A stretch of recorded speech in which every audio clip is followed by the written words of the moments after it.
क्या नरक पृथ्वी के केंद्र में है? यदि हाँ, तो क्या समस्याएं हैं?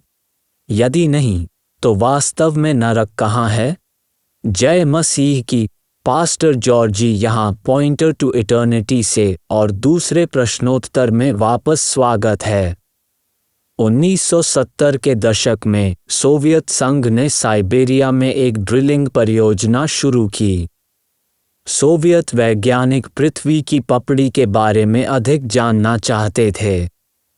जीवाश्मीकरण, खनिजों पर अध्ययन, पृथ्वी की पपड़ी की स्थिति आदि सहित कई खोजें की गईं। लेकिन ऐसी कहानियां प्रचलित थीं कि उन्होंने पृथ्वी के अंदर गहरे से नरक की चीखती हुई आवाज़ें सुनी।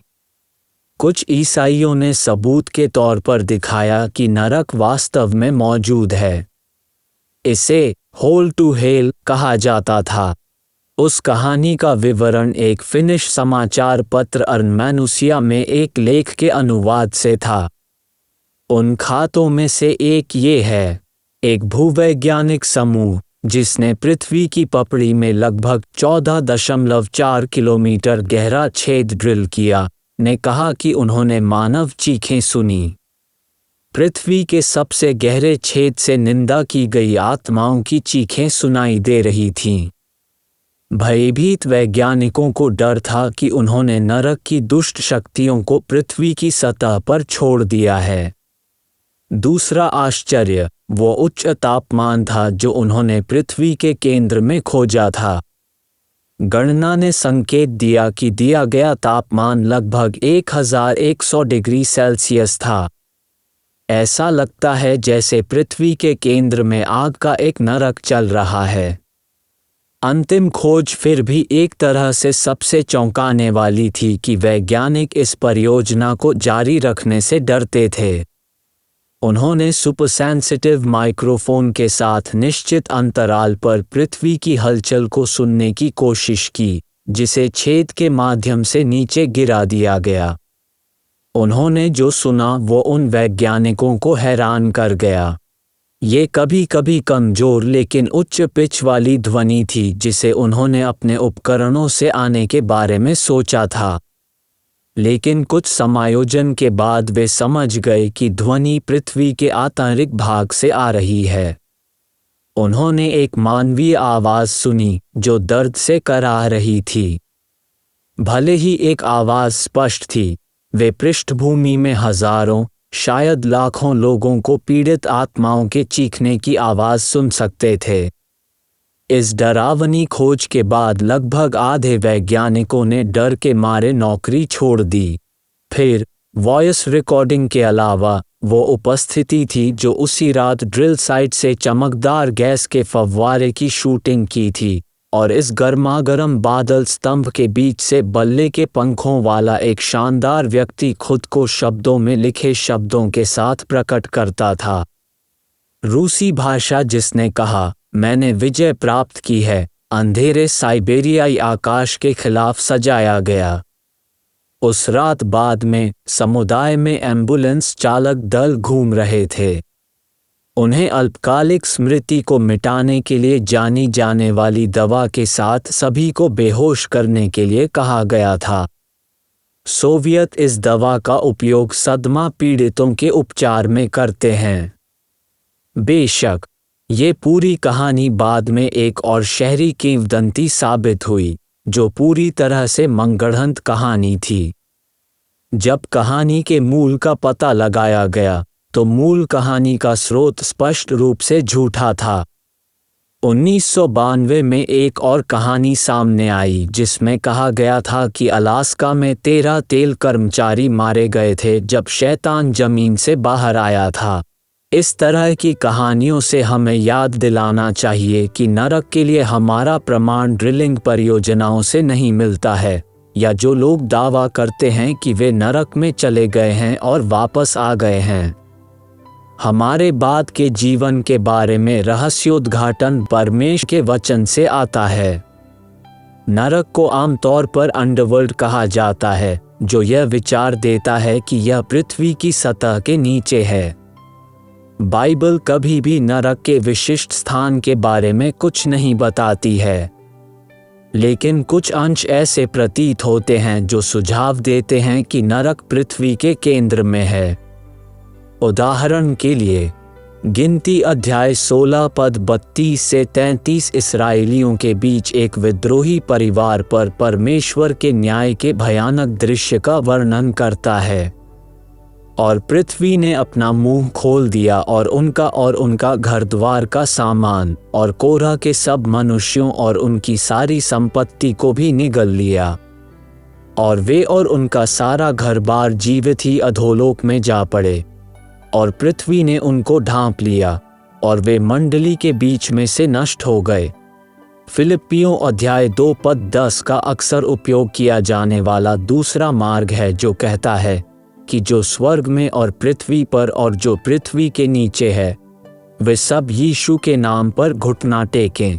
इस मार्ग में प्रेरित पौलुस समझा रहा था कि एक दिन सोचने और तर्क करने की क्षमता वाली सारी सृष्टि यीशु मसीह के सामने घुटने टेक देगी।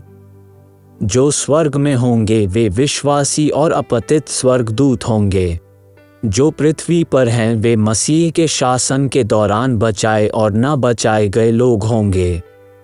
जो पृथ्वी के नीचे हैं वे खोए हुए लोग और गिरे हुए स्वर्गदूत या राक्षस होंगे। इसलिए एक दिन सभी स्वर्गदूत, मनुष्य और राक्षस यीशु के सामने झुकेंगे और स्वीकार करेंगे कि केवल यीशु ही प्रभु हैं। पौलुस के इसे लिखने का उद्देश्य नरक का सही स्थान दिखाना नहीं था, बल्कि यह कहना था कि सारी सृष्टि यीशु के सामने झुकेगी। अंडरवर्ल्ड को दर्शाने के लिए ग्रीक पौराणिक कथाओं में पृथ्वी के नीचे कटाचथनियोस शब्द का इस्तेमाल किया गया था। पौलुस यूनानी श्रोताओं से संवाद करने के लिए एक सरल तरीके का उपयोग कर रहा था। उनके लिए खोए हुए लोगों का स्थान भूमिगत या धरती के नीचे था। एक तीसरा मार्ग जो लोग समझाते हैं कि नरक पृथ्वी के केंद्र में है, इफिसियों अध्याय 4 पद 9 से 10 में वर्णित है।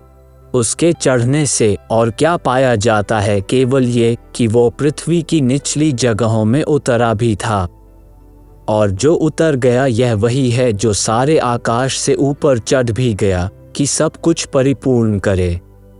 यहाँ इस मार्ग में वाक्यांश पृथ्वी के निचले हिस्से इसके संदर्भ में कब्र को संदर्भित करता है। हम भजन संहिता अध्याय 139 पद 15 में पृथ्वी के सबसे निचले भाग वाक्यांश को देखते हैं, जहाँ यह एक स्त्री के गर्भ को संदर्भित करता है। इसलिए यहाँ इफिसियों अध्याय 4 पद 9 में संदर्भ से पौलुस कह रहा है कि इससे पहले कि यीशु स्वर्ग में चढ़े और मसीह के शरीर को उपहार दे सके, उसे पहले मरना पड़ा और कब्र में दफनाया गया। उनकी मृत्यु से पहले उनका स्वर्गारोहण नहीं हो सका। तो अब हम इस प्रश्न पर आते हैं, क्या नरक पृथ्वी के केंद्र में है? इसे समझने के लिए आपको नरक के विभिन्न भागों के बारे में एक विचार प्राप्त करने की आवश्यकता है। हमने उस पर एक वीडियो किया है। मैं आपको इसे जांचने के लिए प्रोत्साहित करूंगा। इसलिए गेहन्ना नरक या आग की झील का पृथ्वी के केंद्र में होना एक बड़ी समस्या खड़ी करता है, क्योंकि बाइबल सिखाती है कि यरूशलेम से यीशु के 1000 साल के शासन के बाद परमेश्वर इस वर्तमान स्वर्ग और पृथ्वी को नष्ट कर देगा। उस समय परमेश्वर महान श्वेत सिंहासन के न्याय के समय सभी खोए हुए लोगों का न्याय करेगा, जिसे प्रकाशित वाक्य अध्याय 20 पद 1 से 15 में समझाया गया है। चूंकि गेहन्ना नरक शाश्वत है और इसे नष्ट नहीं किया जा सकता है, यह इस पृथ्वी में नहीं हो सकता है जो नष्ट हो जाएगा। इसलिए वैसे भी बाइबल स्पष्ट है कि एक वास्तविक स्थान जिसे नरक कहा जाता है, जिसमें रसातल, टार्टस, हेड्स और आग की झील मौजूद है। लेकिन उनके विशिष्ट स्थान के संबंध में हम केवल इतना ही कह सकते हैं कि यह परमेश्वर के असीम ब्रह्मांड में कहीं है। अनदेखी दुनिया के हिस्से के रूप में नरक शायद हमारी भौतिक दुनिया के 3 आयामों के बाहर किसी आयाम में मौजूद है। हम कैसे कह सकते हैं कि यह हमारी भौतिक दुनिया के 3 आयामों के बाहर किसी आयाम में है? भौतिकी में स्ट्रिंग थ्योरी के वर्तमान संस्करणों का कहना है कि इस ब्रह्मांड में 10 आयाम हैं, लेकिन हम केवल लंबाई, चौड़ाई, ऊंचाई और समय के बारे में जानते हैं, और यह स्वीकार करना हमेशा बुद्धिमानी है कि ऐसी कई चीज़ें हैं जो भौतिक विज्ञान के नियमों के बाहर भी व्यवहार करती हैं। उदाहरण के लिए, कैसे भौतिकी के नियम एक ब्लैक होल में टूट जाते हैं। इस ब्रह्मांड में भी हम भौतिकी के ज्ञात नियमों से सब कुछ नहीं समझ सकते। फिर अदृश्य दायरे का क्या? इसलिए मैंने कहा, सभी 4 भागों वाले नरक का विशिष्ट स्थान परमेश्वर के असीम ब्रह्मांड में कहीं है। अगर आपको यह वीडियो फायदेमंद लगा हो तो इसे दूसरों के साथ भी शेयर करें। परमेश्वर आपका भला करे। यदि आप इस संदेश से धन्य हैं तो लाइक बटन को अवश्य दबाएं, और साथ ही अगर आपने अभी तक सब्सक्राइब नहीं किया है तो सब्सक्राइब का बटन दबाकर सब्सक्राइब करें, और साथ ही उस बेल नोटिफिकेशन को भी दबा दें ताकि आपको इसी चैनल पर ऐसे ही धन्य संदेश और अपडेट मिलते रहें।